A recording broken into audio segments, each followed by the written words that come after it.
Bonjour tout le monde. Voilà. Donc je suis de retour pour vous faire ma deuxième proposition qu'on peut appeler réflexion aussi. Donc on a parlé la dernière fois de l'aspect politique, de la transition politique, mais j'aimerais bien vous dire aussi ma pensée par rapport à ça, c'est qu'il y a une autre revendication qui n'est pas seulement politique. Il y a une revendication de nature socio-économique.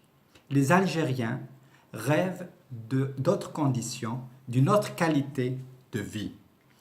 Donc c'est pour ça que je crois qu'il faut garder les yeux sur le politique et un autre œil sur l'économique.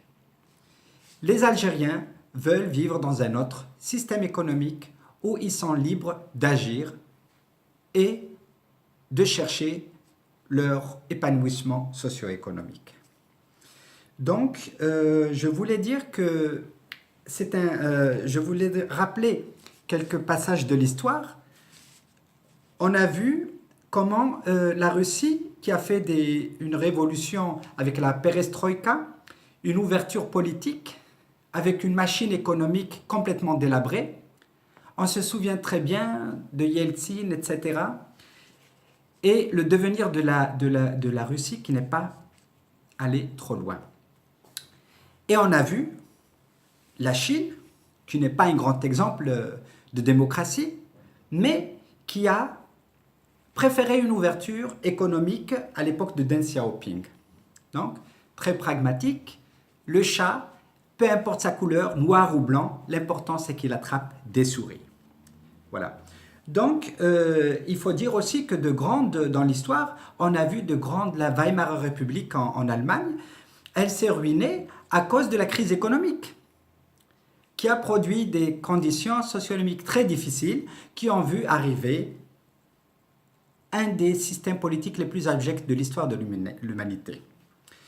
Et on peut aussi dire du présent que beaucoup de populisme en Europe sont aujourd'hui dus à une machine économique qui n'arrive pas à produire de la croissance. Donc les qualités de vie sont en train de se dégrader et l'esprit culturel et politique est en train également de se détériorer et la démocratie encourt aussi un risque. Voilà. Donc, je voudrais faire bref et ne pas parler longtemps. Je crois qu'il est très important aussi qu'on libère pas seulement le Parlement, mais un exemple, c'est d'ouvrir un petit peu, d'ouvrir cet espace de la bourse d'Alger, cet embryon de bourse autogéré de l'État, et bien l'ouvrir pour que les gens puissent investir dans cette bourse et dynamiser l'économie algérienne. Imaginez-vous, si vous ne le savez pas, que les Algériens de l'étranger n'ont pas le droit d'acheter des actions à la bourse d'Alger. D'accord? Imaginez-vous un peu ce genre de situation.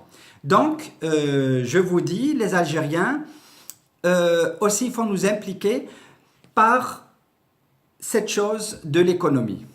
À bientôt.